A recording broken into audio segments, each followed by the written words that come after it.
Hi, this is Vicki Lynn Haycraft from realfoodliving.com, and I'd like to welcome you to my kitchen and welcome to my heart. I had a friend of mine in Alaska make this for me by hand, and I just love it. And so I want to welcome you into my kitchen. Today, I'm going to talk a little bit about the Food Saver. I know many of you have heard about the Food Saver, many of you that dry foods or canned foods, and the Food Saver is a vacuum sealer, and it's one way to preserve foods.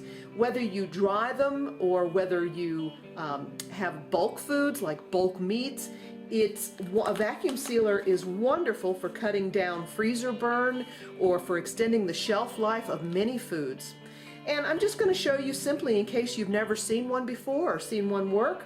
This one is an old one, and they have newer models that have lots of whistles and bells. Mine's an older model, and I'm just going to use the one that I have.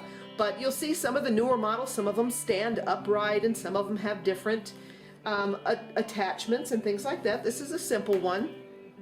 And what I start off with, and what I recommend people start off with, is a roll instead of the pre-cut bags. And this way I can make the bag size that I want and not have any waste.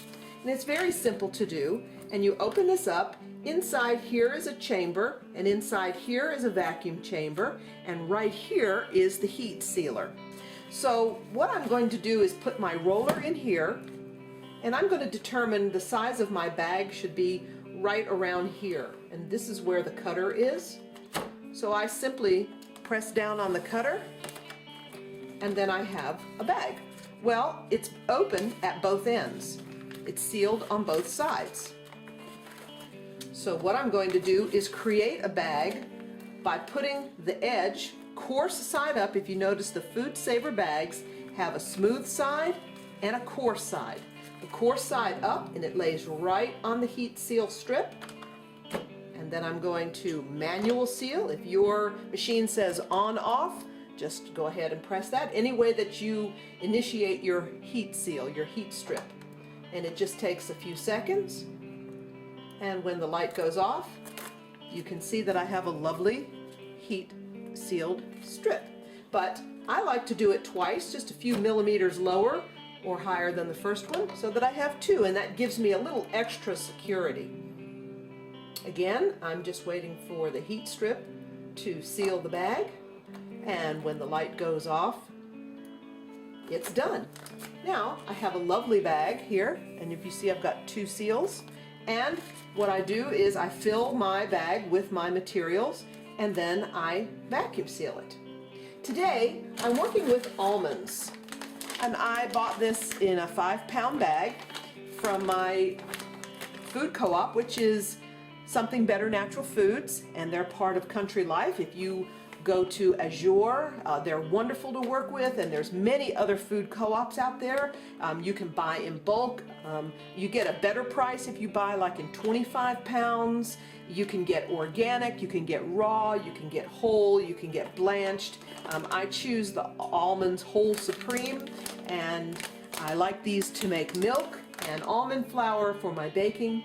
And so I got this in a 5-pound bag, and I'm putting this in smaller portions so that I can vacuum seal them, because once the vacuum seal is opened, then they become, they react to the oxygen, and so I don't want 5 pounds to be left out at room temperature, especially with nuts, because they have a high oil content and they can become rancid quickly. So I have 1 cup here, and I figure that if I'm making 4 portions of my almond milk, which I do have a video here of almond milk, and I use a 1/4 cup.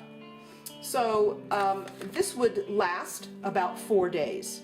So I think that that's a good size for me. And now I'm going to put the bag, you notice I've got it sealed here on the bottom. I've got 1 cup of almonds, and I'm going to put the edge of the bag up into this chamber right here, and this is where the vacuum is going to pull.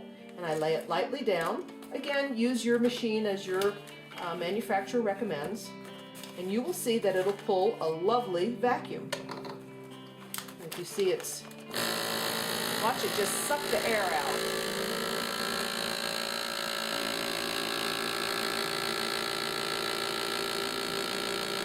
only takes a few seconds.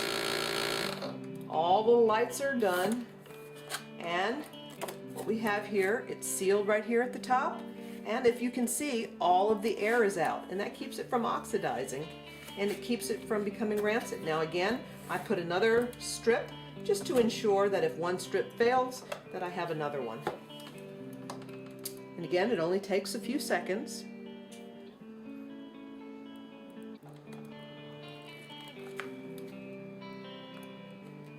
And then it's finished. Then what I simply do is write on the bag up here where it doesn't come in contact, and what I have is raw almonds, 1 cup, and today's date. And that's it. So I have many of these to put aside, and I know that their shelf life is extended.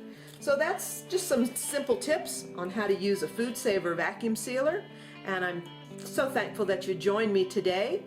And I hope that you come and see us at realfoodliving.com, and please subscribe to our channel here at YouTube, Real Food Living, and then the number 1. Thank you. God bless you. See us again soon. Bye-bye.